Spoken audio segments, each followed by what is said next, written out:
Halito, hello. Greetings from the Choctaw Indian Reservation and the Mississippi Band of Choctaw Indians. I am Tribal Chief Phyllis J. Anderson, and it is my pleasure to introduce this special film presentation, The Choctaw Triumph. This film celebrates what many call a miraculous story of defying odds, self-determination, and achievements.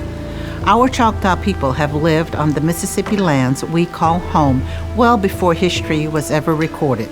It is the generation of storytelling, remembrance, and legacy that has kept our Choctaw spirit alive and vibrant. I hope you view this feature presentation about our great Choctaw people with attentive minds and open hearts, and allow the legacy of our ancestors to speak of the triumphant Choctaw journey.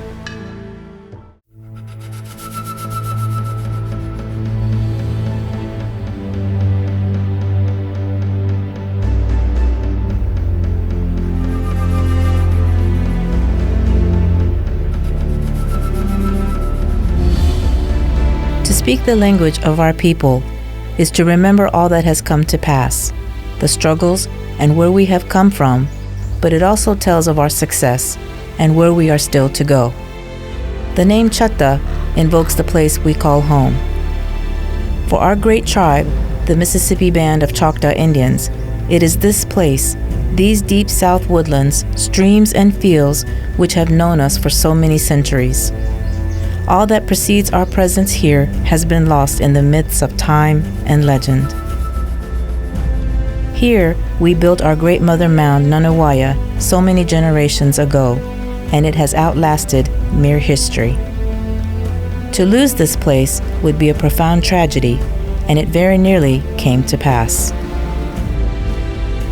The triumph celebrated by this film belongs to the Choctaws who bore generations of deprivation, disease, and the disdain of neighbors to keep hold of their birthright.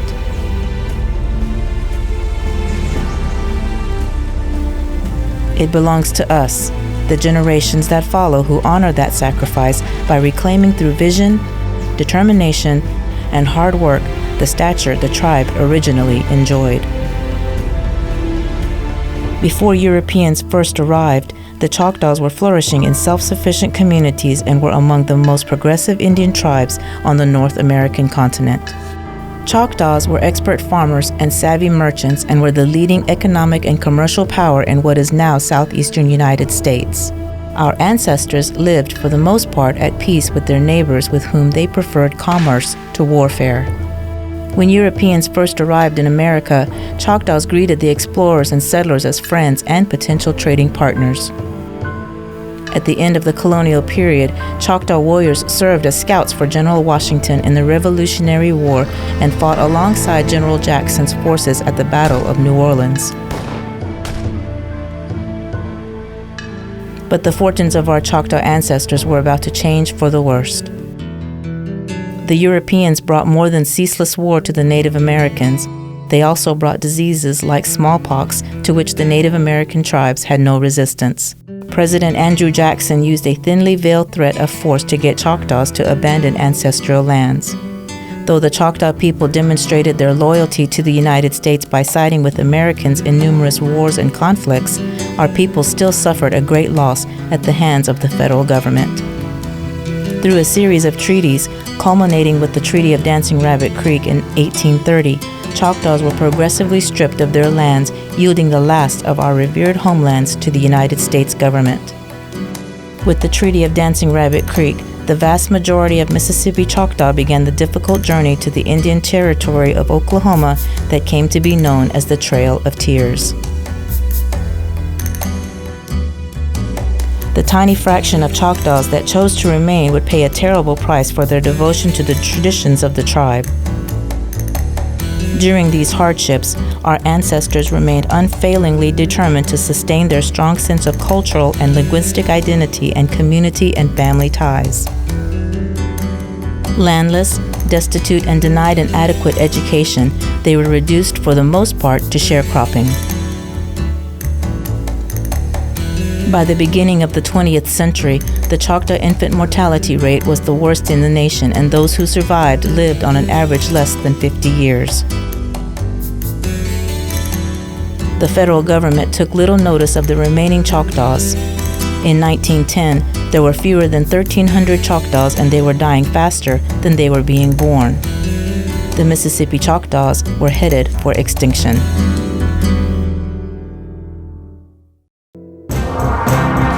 The long road back can be dated from 1916, when the Bureau of Indian Affairs granted a $1,000 grant to study the desperate plight of Native Americans in Mississippi.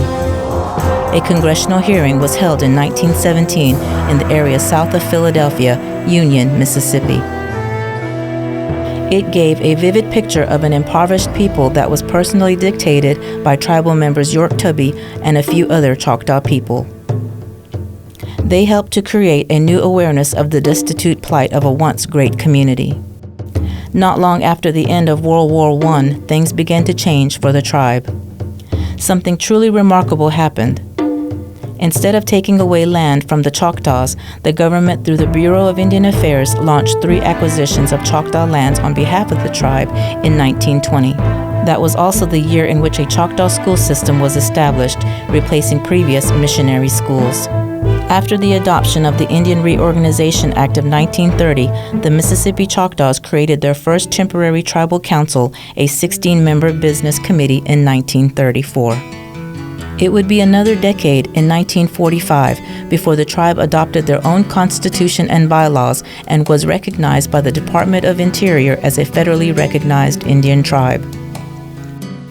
Today, a 17-member tribal council, the legislative branch, and the tribal chief, the executive branch, together govern the 11,000 members of Mississippi Choctaws in 8 communities on 35,000 acres of tribal lands. The tribal government oversees the allocation of tribal funds and expenditures of those funds for the many public programs the tribe provides. The chief is the principal executive officer developing the annual budget and implementing laws passed by the tribal council. This includes the nation's largest tribally operated educational system. This comprehensive program begins with early childhood education and continues through quality elementary, junior high, and high school. The school system has prepared thousands of young Choctaw men and women to attend college through scholarships funded by the tribe.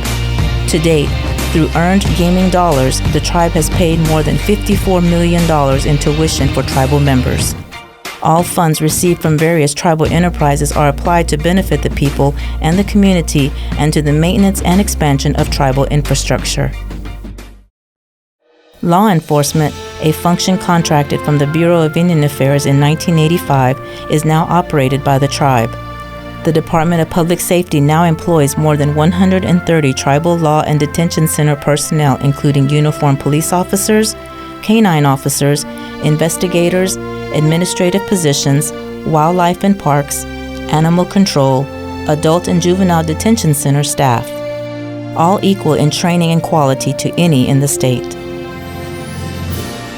The tribal government also operates a tribal court system that includes 5 judges and 3 justices, all appointed by the tribal council. Criminal court and some civil court cases are heard by a jury of tribal member peers. Cases are brought before a tribal court system through ordinances adopted by the tribal council. Tribal courts have jurisdiction over crimes committed on the reservation by Indian offenders and against some non-Indian offenders who commit domestic violence crimes against Native Americans on Choctaw lands. Certain crimes that occur on the reservation are tried in federal courts. The tribe's commercial, industrial, and private properties are protected by a fully equipped and highly trained fire department that trains in multiple rescue disciplines and operates 24 hours a day, 7 days a week.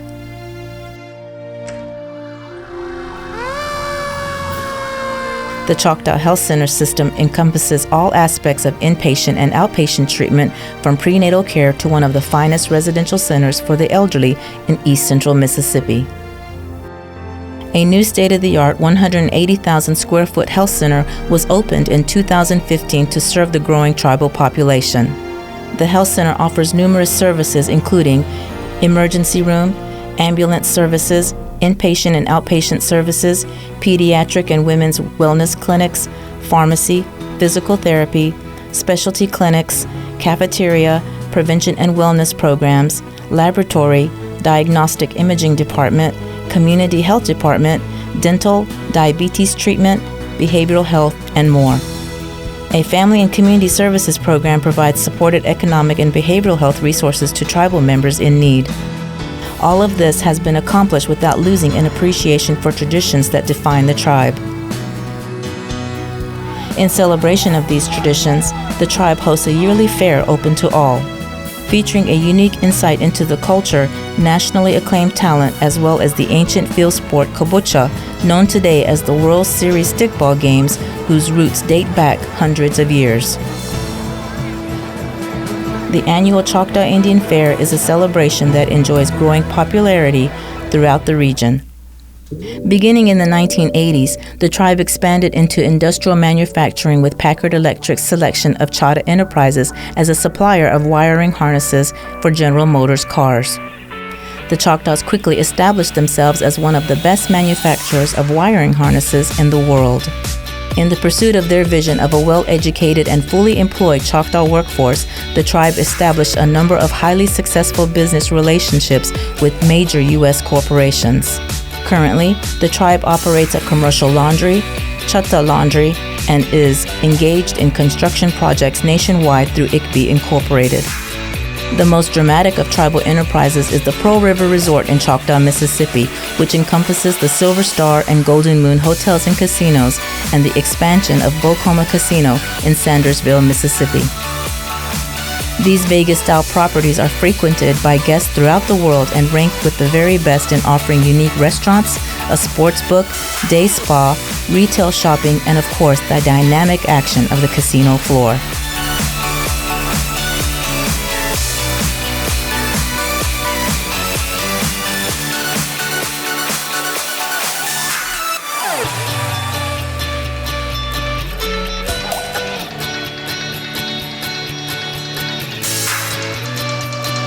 The Dancing Rabbit Golf Club has two nationally ranked courses designed by Tom Fazio and Jerry Pate.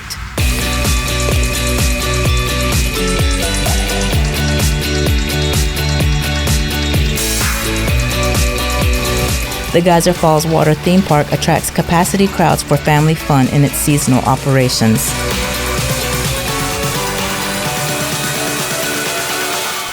Right next door is Clearwater Key, a tropical oasis with its man-made beaches and beach club.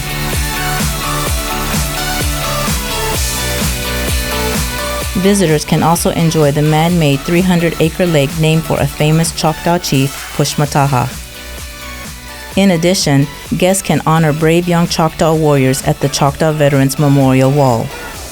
Native Americans have served in the U.S. military in greater numbers per capita than any other ethnic group and in every major conflict for more than 200 years. This remarkable array of attractions is an irresistible lure, guaranteeing a high level of return business for the resort. With the growing percentage of college-educated tribal members, Choctaw pursuits have become increasingly high-tech. In 2005, the tribe formally dedicated a 154-acre tech park development as a base for high-tech entrepreneurs. The park is home to customized training programs to further enhance the tech skills of the Choctaw workforce. All told, the Mississippi Band of Choctaw Indians has become a recognized force for economic growth in the state and is one of Mississippi's top employers. Leading the way now is the tribe's first female chief, Phyllis J. Anderson. Following the visionary leadership of Philip Martin, there was a period of decline in tribal and resort operations between 2007 and 2011. During these years, then Councilwoman Phyllis Anderson from the Redwater community felt a strong calling for renewed vision, much like her mentor, Philip Martin. As a council representative, Anderson served as secretary-treasurer under the Martin administration, and upon her election in 2011, Chief Anderson began the important work of rebuilding relationships with local, state, and federal officials and brought in a new management team to help revive the resort operations. She effectively renewed confidence of investors and financial institutions, which provided a healthy stabilization of the tribe's finances and produced more efficient and effective management of tribal programs. Under Chief Anderson's leadership, the tribe constructed a new healthcare center, refinanced, renovated, and reactivated Pearl River Resort's Golden Moon Hotel and Casino, created new programs to provide education, skills-on-the-job training, increased elderly services, and developed a multi-million-dollar housing plan to include all communities across the reservation, and has already completed the construction of a number of affordable family homes for working-class tribal member families. She has fostered a stronger and more abundant Choctaw workforce, implementing a committed dedication to Indian preference, thus resulting in a more profitable resort, protective federal legislative language for Indian tribes, Choctaw produce enterprise, a new adult softball complex, an expansion in Pearl River Upper Elementary School, construction of a new infant and toddler center in Pearl River, and a daycare facility in the Standing Pine community, a new health clinic in the Redwater community, and a new tribal council hall. The tribe's story is one of hardships, government interference, self-determination, progress, strength, and resiliency. Now, through the vision of our ancestors and the faith of the people, the Choctaw tribe is stronger than ever before. The Choctaws have a history of working closely with city and county officials. Through the leadership of Chief Anderson, the tribe maintains excellent relations with state government officials in protecting our tribal sovereignty. It is not unusual for the governor to visit the tribe to keep current with the constantly evolving economic progress. And therefore, Chief Anderson continues to meet with those in high places as a representative of a valued and respected people. A people who have learned to make free enterprise and the growing sophistication in the political and bureaucratic process work for the betterment of the tribe, neighbors, and the nation.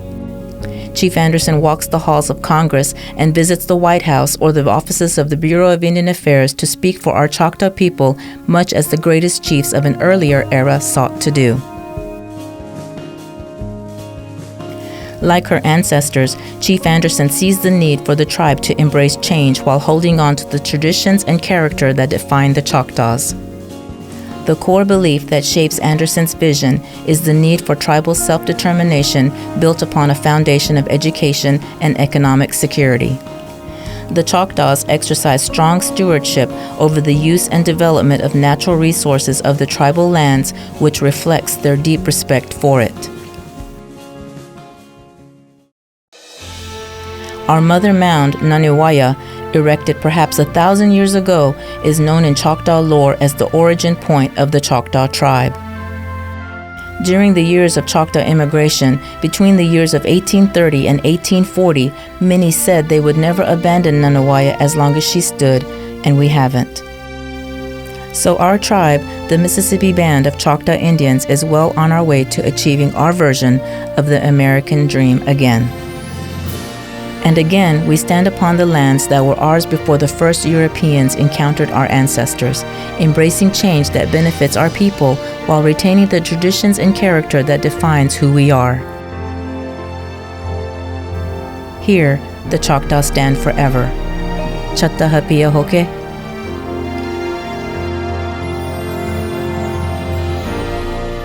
I hope you have enjoyed this film presentation of our great tribe, the Mississippi Band of Choctaw Indians.